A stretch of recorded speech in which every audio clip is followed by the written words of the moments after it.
नमस्कार। आयुक्तालय के ज्ञान सुधा चैनल पर आप सभी का स्वागत और अभिनंदन। ज्ञान सुधा चैनल एक उपक्रम है आयुक्तालय कॉलेज शिक्षा राजस्थान का, जिसमें प्रतियोगी परीक्षाओं हेतु यहाँ स्तरीय सामग्री उपलब्ध करवाने का प्रयास जो कॉलेज शिक्षा के जो सहायक और सहाचार्य हैं उनके द्वारा सतत किया जा रहा है।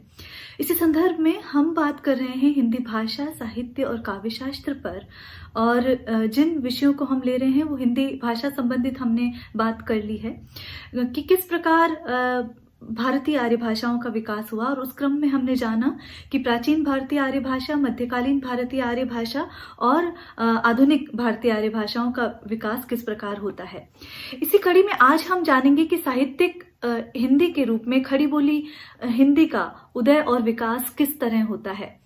तो बीती कक्षा में हम ये देख चुके हैं कि खड़ी बोली हिंदी के प्रारंभिक रूप को अपभ्रंश और परवर्ती अपभ्रंश को अवहट्ट कहा गया, और इन रूपों में जो साहित्यिक खड़ी बोली हिंदी के प्रारंभिक रूप मिलने लगते हैं। यदि हम देखें तो आदिकालीन साहित्य में, जब हम बात करेंगे आदिकालीन साहित्य की, जो 1050 से 1375 विक्रम संवत जिसे मानते हैं आचार्य रामचंद्र शुक्ल, और अपभ्रंश की उत्तरवर्ती अवस्था से जिसका प्रारंभ मानते हैं, तो वहां पर सिद्धो नाथों की रचनाओं में, अमीर खुसरो की रचनाओं में, चाहे वो पहेलियां ले लीजिए अमीर खुसरो की, या मुकरियां ले लीजिए जो मनोरंजन का साहित्य उन्होंने लिखा है, जो जनमानस का साहित्य उन्होंने लिखा है, वहां पर इसके प्रारंभिक प्रयोग देखने को मिलते हैं। जगनिक की जो कृति है, आलह खंड है, जो कि वर्षा ऋतु में गाया जाता है और गेय काव्य के रूप में जिसे देखा जाता है, वहां पर भी प्रारंभिक हिंदी के दर्शन पहल मिलना प्रारंभ हो जाते हैं। इसी तरह यदि हम देखें तो चूंकि खड़ी बोली गद्य का प्रयोग दक्षिण में भी मिलता है और वहां इसे दक्कनी हिंदी कहा गया, तो वहां पर यदि हम देखें तो जो प्रारंभिक गद्य लेखकों में ख्वाजा बंदे नवाज गेसुदराज शामिल होते हैं, और उनकी रचना महराजुल आशकीन इस दृष्टि से बहुत प्रसिद्ध है। यदि हम अन्य दक्षिणी हिंदी के अन्य रचनाकारों को देखते हैं तो वहां उन गद्यकारों में शाह मिराजी, शाह बुरानुद्दीन जानम और अमीनुद्दीन आलम और मुल्ला वजही का जो नाम है वो भी प्रमुख रूप से सामने आता है। यदि और रचनाओं को देखें तो हम रोड़ा का कृत, जो राउलवेल कृति है, जो कि 11वीं सदी में आती है, जो बहुत अधिक चर्चित रहती है, जो कि शिलांकित कृति है, जिसे चंपू काव्य कहा जाता है, क्योंकि गद्य और पद्य दोनों के दर्शन वहां पर होते हैं, और लौकिक काव्य की श्रेणी में ये राउलवेल जो शिलांकित कृति है वो आती है।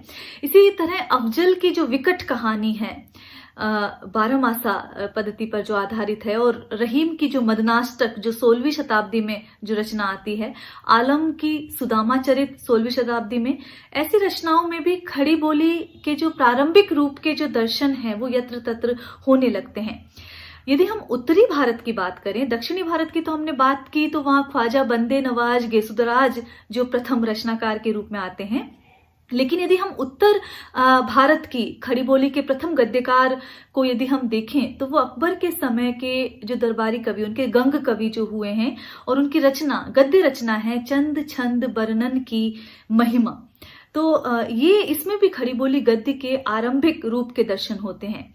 और रचनाकारों को यदि हम देखें, उत्तरी भारत के रचनाकारों को, तो वहां स्वामी प्राणनाथ, केशवदास, जन प्रहलाद की यदि हम देखें तो नरसिंह तापसी उपनिषद एक रचना आती है। इसी तरह मथुरानाथ शुक्ल का पंचांग दर्शन और मंडोवर का वर्णन, ये रचनाएं प्रमुख रूप से सामने आती है। परिमार्जित गद्य कब से मिलने लगता है, तो वहां पर यदि हम देखें तो 18वीं सदी के प्रारंभ में यदि हम देखें तो राम प्रसाद निरंजनी का जो भाषा योग वशिष्ठ है 1714 में जो आ जाता है, एक बहुत प्रसिद्ध ग्रंथ है जिसकी भाषा में परिमार्जित गद्य के दर्शन होते हैं।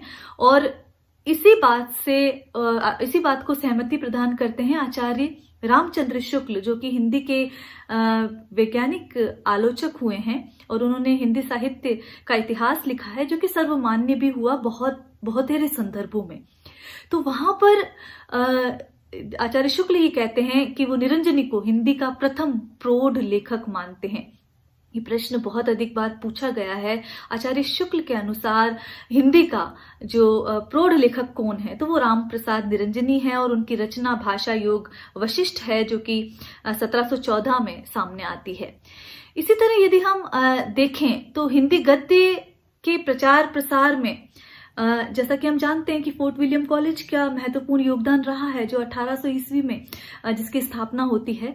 इसी के साथ यदि हम देखें तो जो लेखक चतुष्टय की जो भूमिका है हिंदी गद्य के प्रचार प्रसार में, तो लेखक चतुष्टय कौन कौन है, तो वहाँ मुंशी सदा सुखलाल नियाज आते हैं, सैयद इंशाअल्लाह खां आते हैं, लल्लू लाल आते हैं और सदल मिश्र। ये बहुत महत्वपूर्ण है, जो कि लेखक चतुष्टय के रूप में परिगणित किए जाते हैं। इन्हें ही हिंदी खड़ी बोली का आधार स्तंभ भी कहा जाता है। तो जिस प्रकार छायावाद के आधार स्तंभों को पढ़ते हैं, वैसे ही खड़ी बोली के आधार स्तंभों में कौन से लेखक चतुष्टय की भूमिका है, तो इन चारों लेखकों के नाम आपको याद रखने चाहिए। इन्हीं चारों लेखकों को परिगणित किया जाता है। तो मुंशी सदासुख लाल की बात करें तो उन्होंने सुख सागर ग्रंथ की रचना की है। लल्लू लाल ने प्रेम सागर की रचना की और इंशाअल्लाह खां की रानी केतकी की कहानी है, जो कि हिंदी की प्रारंभिक कहानियों में भी शुमार होती है। इसी तरह अगर सदल मिश्र की बात करें तो वो नासिकेतोपाख्यान जैसी रचनाएं लेकर आते हैं। तो ये तो जो लेखक चतुष्टय हैं, जो कि खड़ी बोली के आधार स्तंभ कहे जाते हैं, उनकी बात हमने की। खड़ी बोली का विकास देखिए बहुत सारे बिंदुओं को साथ में लेकर चलता है और बहुत सारे धार्मिक आंदोलनों की भी इसके प्रचार प्रसार में महत्वपूर्ण भूमिका रही है। इसी तरह यदि हम देखें तो ईसाई धर्म प्रचारकों की भूमिका भी इस दृष्टि से सराहनीय रही है। उन्होंने विभिन्न धर्म प्रचारक केंद्रों की जो स्थापना की, स्कूल, चिकित्सालय आदि संस्थाओं का जो निर्माण किया और धार्मिक ग्रंथों का जो हिंदी में अनुवाद किया, वो ईसाइयों द्वारा संपन्न हुआ। इस संदर्भ में यदि हम देखें तो जो पादरी केरे हुए हैं, उनका बाइबल का खड़ी बोली में हिंदी में जो अनुवाद हुआ वो बहुत अधिक प्रसिद्ध रहा। यदि हम ये कहें कि ईसाइयों ने इस संदर्भ में जो अनुवाद जो किए, वहां पर शुद्ध साहित्यिक भाषा का प्रयोग ना करके बोलचाल की हिंदी का प्रयोग किया, लेकिन वहां पर अनुवाद चूंकि होने लगा तो हिंदी को वहां पर प्रश्रय मिलने लगा था। तो इस दृष्टि से ये महत्वपूर्ण है। बहुत सारे जो पत्र निकले हैं उन्होंने, और जो आंदोलन हुए, जैसे राजा राममोहन राय का यदि हम देखें, जिन्होंने ब्रह्म समाज की स्थापना की, तो उन्होंने वेदांत सूत्रों का जो अनुवाद है और साथ ही जो बंगदूत हिंदी पत्र निकाला, उसके द्वारा खड़ी बोली हिंदी की एक तरह से उन्होंने सेवा की। इसी तरह यदि हम देखें तो केशव चंद्र सेन और नवीन चंद्र राय भी हिंदी के प्रचार में महत्वपूर्ण भूमिका निभाते हैं। स्वामी दयानंद सरस्वती हिंदी की सेवा के लिए, हिंदी के प्रचार प्रसार के लिए सत्यार्थ प्रकाश, संस्कार विधि, वेदांग प्रकाश, गो करुणा निधि, ऋग्वेदादि भाष्य भूमिका आदि ग्रंथों का प्रणयन करते हैं, जिससे कि हिंदी का व्यापक प्रचार और प्रसार होता है। इसी क्रम में जो हमने बात श्रद्धाराम फिल्लोरी की थी, और श्रद्धाराम फिल्लोरी सत्यामृत प्रवाह, तत्व दीपक, उपदेश संग्रह, धर्म रक्षा, भाग्यवती आदि रचनाओं के द्वारा भी हिंदी का प्रचार और प्रसार करते हैं। राजा शिवप्रसाद सितारे हिंद का नाम महत्वपूर्ण है और लिया जाना चाहिए, और इसी क्रम में राजा लक्ष्मण सिंह, ये दो का नाम भी हम लेते हैं। तो राजा शिवप्रसाद सितारे हिंद की जब बात करते हैं तो इनकी रचनाओं में हिंदी बोलचाल की भाषा के रूप में देखा जाता है, और वहां पर अरबी फारसी शब्दों का बहुत अधिक प्रयोग हुआ है।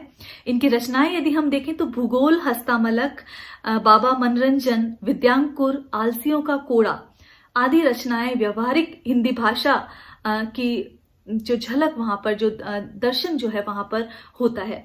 तो व्यवहारिक हिंदी भाषा का झलक है वहां पर, और अरबी फारसी के शब्दों का समावेश वहां देखा जाता है। राजा लक्ष्मण सिंह की बात करें तो चूंकि पत्र पत्रिकाओं का प्रकाशन के द्वारा हिंदी का विकास बहुत अधिक उस समय हो रहा था, तो राजा लक्ष्मण सिंह जो हैं वो प्रजा हितैषी पत्र के प्रकाशन द्वारा हिंदी के प्रचार प्रसार में योगदान देते हैं, महत्वपूर्ण योगदान देते हैं।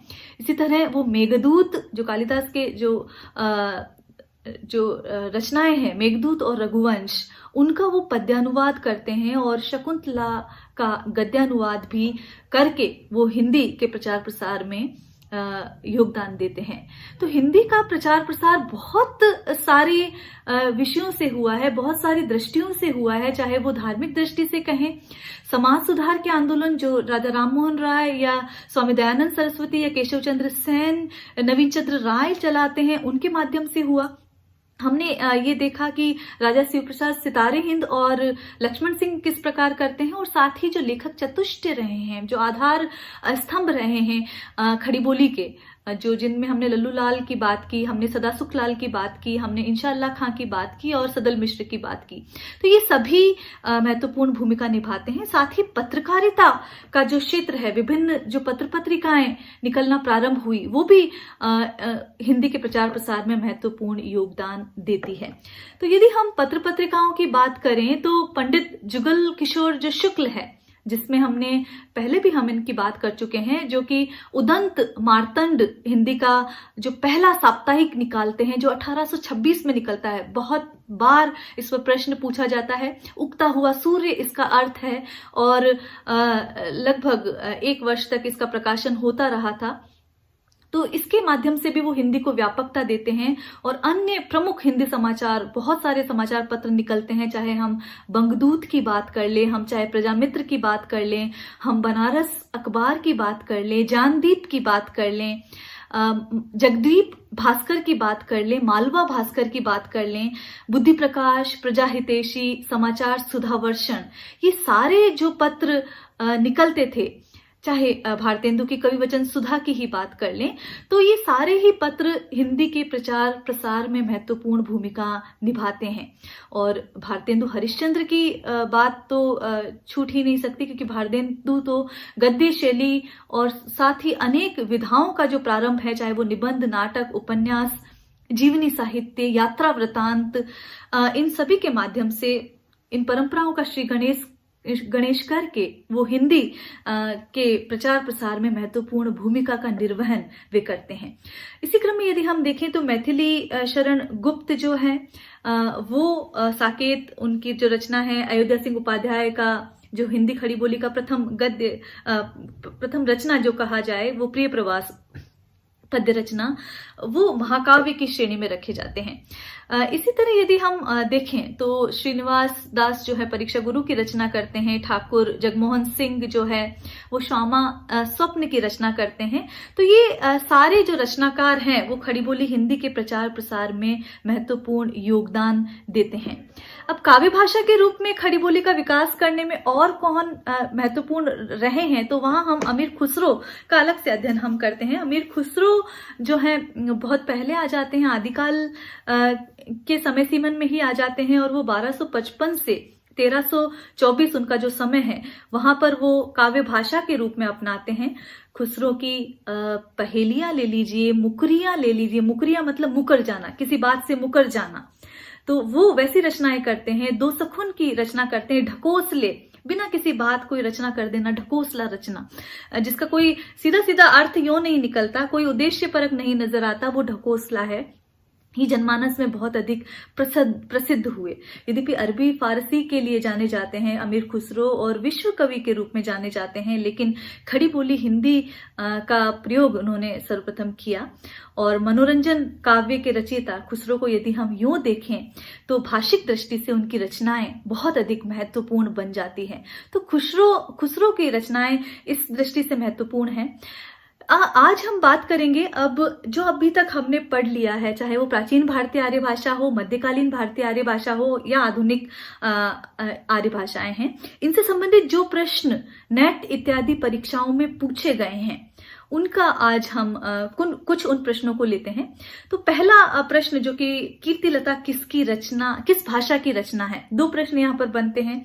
कीर्तिलता किसकी रचना है, तो विद्यापति की रचना है, और किस भाषा की रचना है, तो अवहट्ट भाषा की रचना है, जो कि अपभ्रंश की उत्तरकालीन अवस्था भी कही जाती है। तो जब आप किसी रचना को पढ़ते हैं, किसी रचनाकार को पढ़ते हैं, तो उनका समय आपको ध्यान रखना जरूरी है, उनकी कौन सी रचनाएं हैं और उसमें वो कीर्तिलता किस प्रकार का प्रशस्ति परक ग्रंथ है जो कि अवहट्ट में रचा गया है। और विद्यापति स्वयं देसिल बैना सब जग मिथ्या, इस तरह की बात वो कहते हैं। यदि हम अगला प्रश्न देखें तो ये प्रश्न आता है कि आल्हा किस ऋतु में गाया जाता है। तो जब हम आल्हा की बात करते हैं तो जैसा कि हमने आल्हा में जगनिक का जो आल्हा खंड है वो वर्षा ऋतु में बहुत अधिक गाया जाता है और बहुत लोकप्रिय लोकगीत के रूप में इसका प्रयोग किया जाता है। तो वर्षा ऋतु का ये गीत है जिसे लोकगीत के रूप में गाया जाता है। यदि हम और प्रश्नों को देखें तो हिंदी साहित्य के आदिकाल का अभिनव जयदेव किसे कहा गया है। तो जयदेव चूंकि कृष्ण काव्य लिखते हैं, कृष्ण श्रृंगारिक काव्य लिखते हैं कृष्ण पर आधारित, तो यहाँ पर विद्यापति को माना जाएगा कि हिंदी साहित्य के आदिकाल का अभिनव जयदेव की उपाधि से किसे नवाजा गया है। तो मैथिल कोकिल जो विद्यापति हैं उन्हें अभिनव जयदेव कहा जाता है, क्योंकि उन्होंने भी कृष्ण काव्य परंपरा के जो श्रृंगारिक ग्रंथ का प्रणयन उन्होंने किया है। और इसी का विकास जो है आगे हम कृष्ण काव्य परंपरा में और रीतिकाल में इसी परिपाटी का विकास भी हम देखते हैं। यदि हम अगला प्रश्न देखें तो किन रचनाकारों की भाषा को संध्या भाषा या संध्या भाषा कहा जाता है। तो ये बोध सिद्ध रचनाकार हैं। रासो परंपरा के कवि की तो हमने बात की तो डिंगल पिंगल भाषा है, संत कवियों की सदुकड़ी भाषा है और जैन मुनि अपभ्रंश भाषा में लिखते हैं।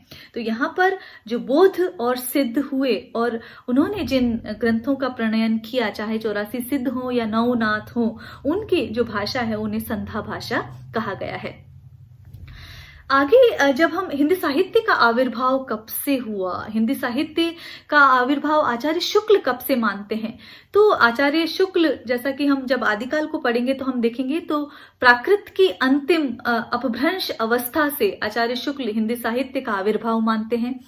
खड़ीबोली गद्य के प्रथम लेखक वो रामप्रसाद निरंजनी को मानते हैं और उनका ग्रंथ भाषा योग वशिष्ठ है। तो प्राकृत से नहीं, संस्कृत से नहीं, पाली से नहीं, वरन प्राकृत की जो अंतिम अपभ्रंश अवस्था हुई है उससे आचार्य शुक्ल हिंदी साहित्य का आविर्भाव मानते हैं। तो ये भी परीक्षा में नेट में पूछा गया है, इसलिए हमने इसका यहाँ पर चयन किया है। हिंदी का प्रथम महाकाव्य कौन सा है। तो पृथ्वीराज विजय क्या या रामचरित मानस, पृथ्वीराज रासो या कि पद्मावत। तो रामचरित मानस और पद्मावत यदि हम देखते हैं तो अवधी भाषा के काव्य हैं और इनका जो रचनाकाल है वो मध्यकाल में है।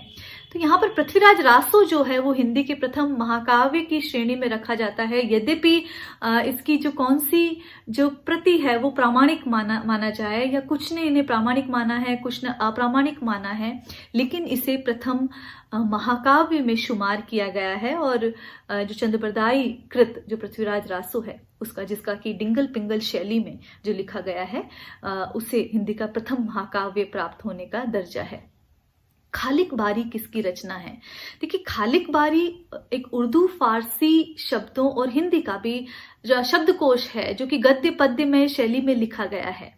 तो ये बात ध्यान रखनी जरूरी है कि खालिक बारी किस विधा की रचना है। तो एक तरह का शब्दकोश है, एक तरह का कोश है, और ये अमीर खुसरो की रचना है, ना खालिक खलक की, रहीम की, अकबर की नहीं, वरन ये अमीर खुसरो की रचना है। तो ये बात आपको ध्यान रखना जरूरी है, ये प्रश्न नेट में पूछा गया है। अगला प्रश्न यदि हम देखें तो अपभ्रंश की उत्तरकालीन अवस्था का क्या नाम है। अपभ्रंश की पूर्वकालीन अवस्था यदि हम देखें तो हम देखते हैं पाली, प्राकृत और अपभ्रंश। तो पूर्ववर्ती तो प्राकृत हुई, लेकिन अपभ्रंश की उत्तरवर्ती यदि हम देखें तो अवहट्ट वहां पर वो नजर आती है। तो यहां पर यदि हम देखें तो संस्कृत, पाली, प्राकृत और अवहट्ट, ये एक क्रम यहां पर नजर आएगा। पाली, संस्कृत, पाली, प्राकृत, अपभ्रंश और फिर अवहट्ट। तो अपभ्रंश की जो उत्तरकालीन अवस्था का नाम हमने क्या जाना, अवहट्ट जो है वो उत्तरकालीन अवस्था का नाम है। इसी क्रम में यदि हम देखें अपभ्रंश में कुल कितने स्वर थे, तो 8 स्वर वहां मिलते हैं, ये आपको ध्यान रखना है। आई और औ जो स्वर है वो अपभ्रंश में नहीं मिलते हैं, वो बाद में अवहट्ट में और पुरानी हिंदी में आई और औ स्वर मिलते हैं। तो अपभ्रंश में यदि स्वरों की संख्या से संबंधित प्रश्न पूछा जाए तो 8 स्वर मिलते हैं। लिंग और वचन की यदि बात की जाए तो 3 लिंग मिलते हैं, 3 वचन मिलते हैं। ये सारी बातें आपको ध्यान रखनी जरूरी है क्योंकि प्रश्न यहीं से बनते हैं। इसी तरह यदि और हम जाने कि किस प्रकार इस भाषा का विकास हुआ, तो उससे संबंधित बातें जानने के लिए हमें इससे अगली कक्षा से जुड़ना पड़ेगा। और आज के लिए इतने ही प्रश्नों का चयन हम करते हैं। आगे फिर मिलते हैं। आज के लिए इतना ही। नमस्कार।